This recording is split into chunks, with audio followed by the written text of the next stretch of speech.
kung ako ho ay magsasalita lang ho bilang professional, ano, ang sasabihin ko ho, mas maganda, no screen time. Kaya lang, syempre, nasa ibang henerasyon na ho tayo. Kailangan din namin mag-adapt at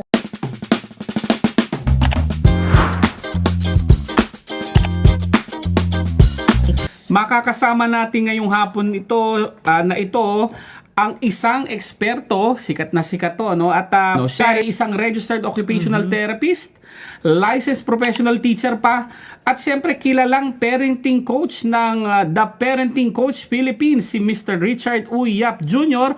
or Kuya Richard. Welcome po sa Makabata Teleradyo, Kuya Richard. hello, welcome po. Maraming salamat po for having us here, Kuya Jello and also Ate Lee. Maraming salamat, Kuya Richard. Alam ko very busy ka at ang dami-dami mong engagement at nakikita namin yung mga materials na nilalabas mo, no? Talagang yung mga ginagawa mo talaga ay nakakatulong sa mga bata, no? Kaya po kayo ay inanyayahan namin na magsalita rin naman dito sa Makabata Teleradyo. Ano bang dinudulot ng gadgets mismo doon sa bata? Kung mapapansin mo, pagka gumagamit sila ng gadgets, so lahat ng bagay na gusto nila, nakukuha nila.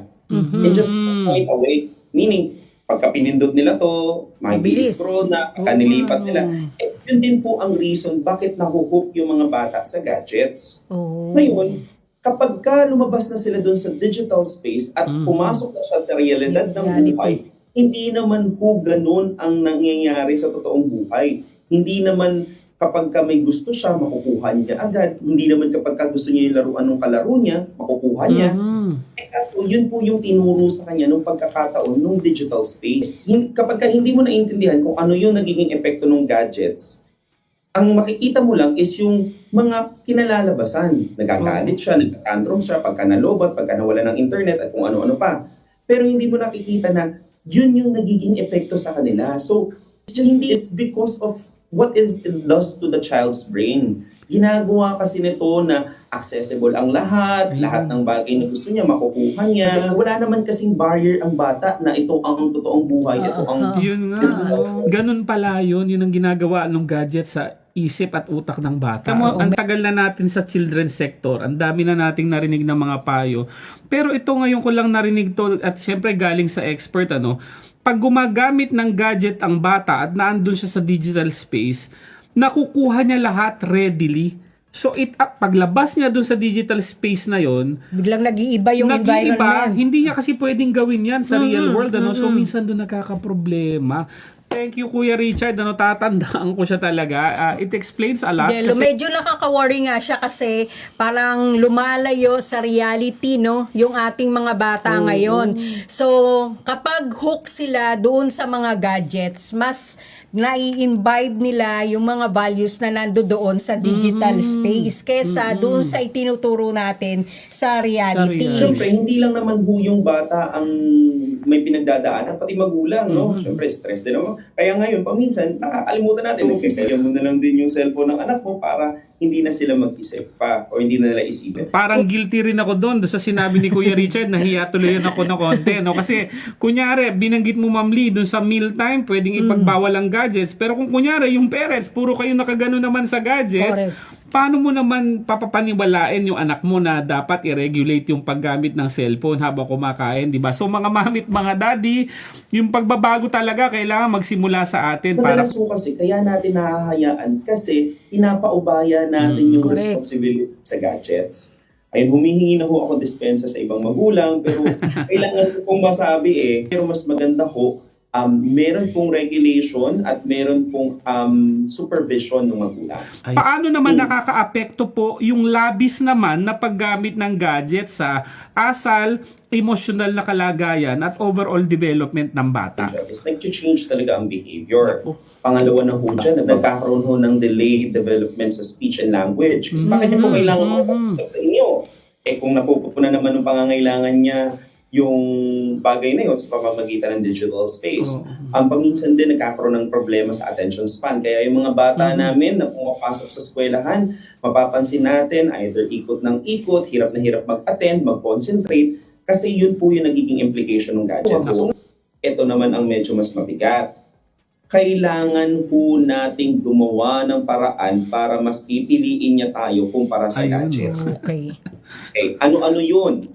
Ito po ay practical naman na tip. Hindi naman po kailangan gumastos. Unang-una, yung kilala mo ba yung anak mo enough para malaman mo kung ano yung mga gusto niya? Baka po pwede mo siyang isama sa mga ginagawa mo pang araw-araw. Example, naglalaba ka. O edi sama mo siya magtitiklop o kaya siya sasampay. Edi may activity na kayo together, nagawa mo paggawaing bahay mo, naturuan mo pa siya. Pangalawa, edi turuan mo siya magluto.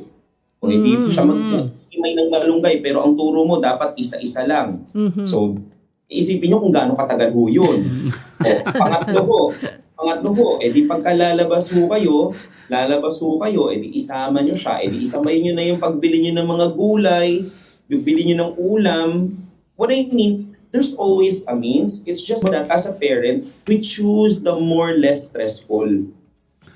Oo. Yun kasi ang nangyayari. Yung pinakamadali. Yung Pinakamadali. Ang pinipili natin. But meron po tayong magagawa. Hindi po siya hopeless. Yun nga lang, kailangan umabot tayo sa point na mas mapipili niya tayo. Iisipin natin paano natin pupunahan yung oras niya. Mas maganda gumawa tayo ng timetable. Example, pumapasok siya ng from 8 to 12. O anong gagawin niya ng 12? Kasi kaya rin sila naghahanap. Kasi pag tayo bilang magulang, papagalitan mo yung anak mo. Bakit ka gadget ng gadget? Ano bang kapalit ng gadget? Ano bang ipapagawa mo sa kanya kung hindi mo siya pag-gadgetin? Idle yung time niya. Oo nga. Okay. Example, siya lang mag-isa doon. Ang kasama niya lang doon ay TV, cellphone, tablet, lolo.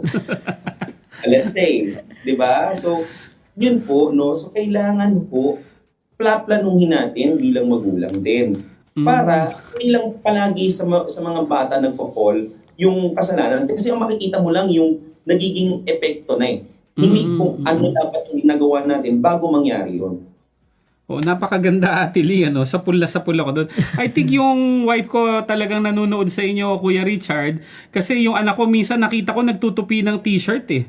Mga damit yung galing sa dryer, sabi ko sa asawa ko, nagulat ka ba? Kasi Kuya Jello? responsibility, tinuturuan niya ng responsibility, may mga chores, Kaya lang sabi ko sa wife ko, bakit yung damit ko lang ang tinutupi niya? Syempre yung tupi ng bata, ang gulo-gulo, Sabi ko, pero sige, makakatulong sa kanya yan. Hindi, joke lang, Parang ganun lang napansin ko, pero tama yan, Ano ang kapalit ng gadget? Kung ayaw nating pag-gadgetin ng masyadong mahabang panahon, tayo rin mga parents, kilalanin ng mga anak ano ang gusto nila, isama sila sa mga ginagawa natin na maari nilang magustuhan. Napakaganda. Parang back to basic. It takes a village to raise a child. So sama-sama ho talaga yan. Hindi ho yan mangyayari na kung si nanay lang, pero si tatay hindi kasama sa pahuyo. Tapos si lolo dahil hirap na magpagalit, bibigay na lang, isa pa rin doon. Tapos pag uwi ni nanay, papagalitan yung bata, pinayagan ni lolo, diba? So it's mutuality. So yun naman po ang akin, kailangan mo tulong-tulong po tayo. Napakaganda, Ate Lee, May part 2 pa to, Kuya Richard. Abangan mo kami, ang imbitasyon namin. Tsaka dyan papasok, Kuya Jello and Kuya Richard, yung communication ng family, So, napaka-importante na usapin ito ng pagdidisiplina, ng tamang paggamit ng mga gadgets. So, dapat nag-uusap kayo as one family, lalong-lalo na yung mga adults. Kasi sa nature, sa culture ng mga Pilipino, si Lola at si Lolo ay mapagbigay na Lolo at Lola, di ba? Ngayon, kapag dinisiplina ni Mami, pupunta kay Daddy. Kaya pag dinisiplina ni Daddy, pupunta kay Mami. Kung hindi okay sa kanila, pupunta kay Lolo at Lola. So, may Supreme Court back to basic tayo. Paano natin didisiplinahin yung ating mga anak? Tama ka, Kuya Jello. Importante ito na mayroon pa tayong second part, Kuya Richard. Naman, pero kasi mayroon pa tayong ibang mapag-usapan, hindi lang itong paggamit ng gadgets, hindi lang itong digital space. Malamang sa experience niyo, Kuya Richard, yung usapin ng iba pang issue pagdating sa parenting, maganda rin pag-usapan natin. Kuya Richard, muli, thank you from the Council for the Welfare of Children. You will hear from us soon.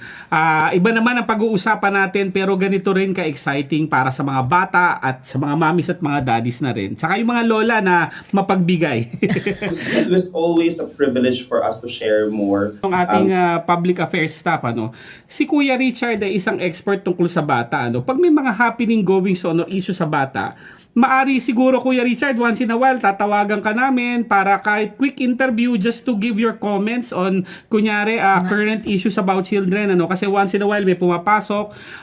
Meron kaming opinion bilang ahensya ng pamahalaan, pero ang expert po natin, lalo na occupational therapist and licensed teacher, kailangan namin ang perspective nyo rin. So sana po maging open din kayo doon, sir, para kayo ang parang resident expert namin pag may mga issues na talagang shoot doon sa expertise nyo po. Yes po. I'm more than happy to be there para po sa mga bata. Thank you, Kuya Richard. Maraming salamat ulit, Kuya Richard.